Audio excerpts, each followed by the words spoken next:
Valeu, Nai. Vamos passar agora para biotecnologia. Paulo, e aí? O que você viu que te chamou a atenção lá no South by? Cara, tem muita coisa. Aliás, bom dia para todo mundo, para os nossos espectadores. E, assim, tem muita coisa. Eu consegui fazer um resumo que tenta conectar algum tipo de microtendência dentro da biologia sintética e da biotecnologia. E assim, o que eu vi de interessante? Primeiro, que há uma convergência em relação a comunidades, criação de comunidades, principalmente integrando diversos órgãos civis e governamentais de financiamento e de desenvolvimento, para que haja uma agilidade, ao mesmo tempo que uma segurança de regulamentação no que diz respeito ao desenvolvimento de tecnologias, de biotecnologia. Eles estavam pautando muito a questão da crise climática, estão pautando muito isso, principalmente em como acelerar o desenvolvimento de tecnologias de transição energética e de mitigação de danos da crise climática. Mas uma das coisas também que eu percebi, em termos de palestrante, é que tem uma think tank fantástica, que eu não sabia que ela estava participando desse evento, mas ela é uma das pessoas mais influentes na área de síntese de DNA da indústria norte-americana, chamada Emily Leproust. Ela é uma CEO de uma empresa chamada Twist Biosciences, que é a primeira empresa que conseguiu desenvolver uma tecnologia de sequenciamento de alto rendimento. Tá? O sequenciamento de alto rendimento de DNA ele é muito importante, porque ele que vai trazer o acesso e a escala de mercado que tanto se almeja dentro da biotecnologia e que a gente ainda não alcançou, mas a gente está em processo de transição para alcançar ainda nessa década. E o que ela está falando especificamente no evento? Né? Ela tá tentando promover uma nova visão, um novo paradigma em relação a como que você pode fomentar investimentos de risco e fazer com que esses investidores eles tenham um olhar diferenciado para o tempo de maturação dessas tecnologias. Ela separa a necessidade desses investimentos em assumir maior risco, sendo que esses maiores riscos são apresentados em dados, falando que, olha, mesmo que você tenha uma perda substancial num primeiro momento curto de tempo, a médio e longo prazo você tende a ter um retorno. E ela tende a mostrar isso com essa revisão histórica do próprio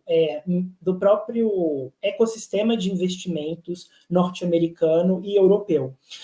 Um outro ponto que eu também acho interessante tocar, e que foi falado aqui, é que regulamentação está sendo algo em voga, principalmente por conta das novas terapias de edição genética e também por conta de novas tecnologias atrelados não só à saúde humana, mas a agronegócio, a plantio, a plantas resistentes à seca, e como que é problemático você colocar na natureza organismos geneticamente modificados sem um estudo de controle de riscos. Né?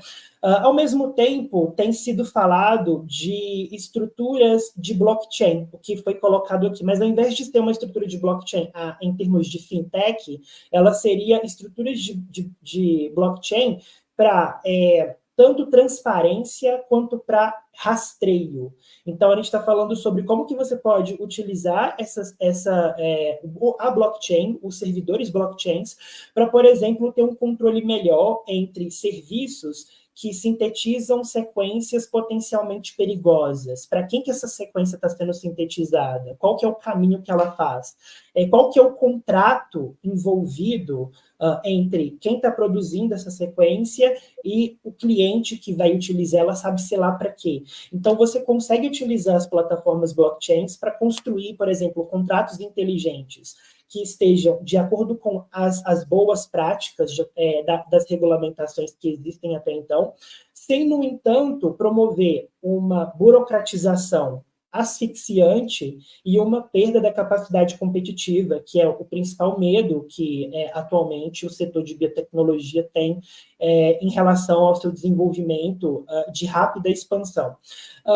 Um outro ponto que eu acho que é interessante, que foi tocado também sobre a utilização de psicodélicos, a gente tem uma palestra falando sobre a utilização de psicodélicos em depressão pós-parto, de mães que acabaram de gestar os seus filhos, e fala sobre uma nova indústria que está renascendo desde o início da década passada, em que há uma retomada de estudos teóricos e aplicações práticas de psicodélicos no tratamento e até mesmo na prevenção de diversas doenças de ordens psicológicas. A gente está tratando de depressão, bipolaridade, estresse pós-traumático e principalmente alguns tipos de vício, como, por exemplo, vícios em álcool. Então, todo esse cluster de substâncias psicodélicas, eles estão adentrando o que a gente poderia dizer que é uma nova forma de tratamento, é uma nova família de tratamento. Então, assim, se a gente pensar nos anos 60, né, a cultura hippie dos anos 70 também, que popularizou bastante os psicodélicos e que também, em contraposição a toda essa cultura, a gente teve um movimento bastante conservador dos estados, dos governos, na repressão dessas substâncias. Agora a gente está fazendo um caminho contrário. A gente está tendo um movimento de conscientização da importância desses potenciais medicamentos psicodélicos, e mais do que isso, uma potencial revolução na eficácia de resultados em pessoas que, por exemplo, têm resistência a efeitos terapêuticos dos medicamentos convencionais. Então, isso demonstra uma nova possibilidade de tratamento para esses pacientes que, às vezes, não têm nenhum tipo novo de abordagem, de alternativa até então. Para finalizar, eu acho que, tratando agora de alguns pontos que foram levantados anteriormente, eu gostaria de pegar até o ponto da Nai, saindo um pouquinho de biotecnologia, porque eu acredito que essa questão da geração Z, em termos de cultura de trabalho, ao meu ver, tem sido uma crise generalizada de como que o nosso sistema de produção ele não tem dado uma perspectiva de longo prazo de carreira para esses jovens. Eu acho que existe muita desilusão das novas gerações em relação ao valor do trabalho e o retorno que o trabalho pode dar a esses jovens em termos de perspectiva e de segurança de vida e de futuro.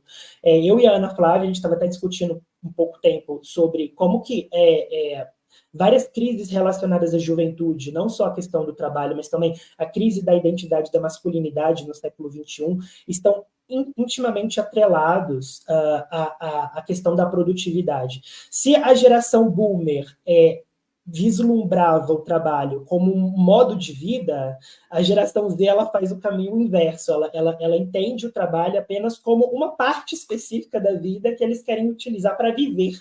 Então, assim, eu acho que é um desafio das gerações mais velhas em entender esse movimento, é um desafio das empresas em estabelecer até que ponto elas querem se mobilizar para atender essas novas demandas, e é um desafio da própria geração Z também, porque eu acho que chega um ponto em que vocês, infelizmente, né, a vida adulta é complicada, a gente não tem muitas alternativas, mas eu acho que é um contraponto saudável, eu acho que é um contraponto necessário, e eu acho muito legal que a Nai tenha trazido esse debate, porque é um debate que eu, que estou muito ali do lado da geração Z, me sinto bastante incomodado com alguns pontos, mas extremamente curioso, e até mesmo um militante proativo fala, continue, porque eu acho que esse ponto específico é muito válido. E é isso. Eu quero trazer o Paulo e a Ana para um talks do Trends News, sabe, Grau? Porque esse tema dá pano para manga, é muito bom.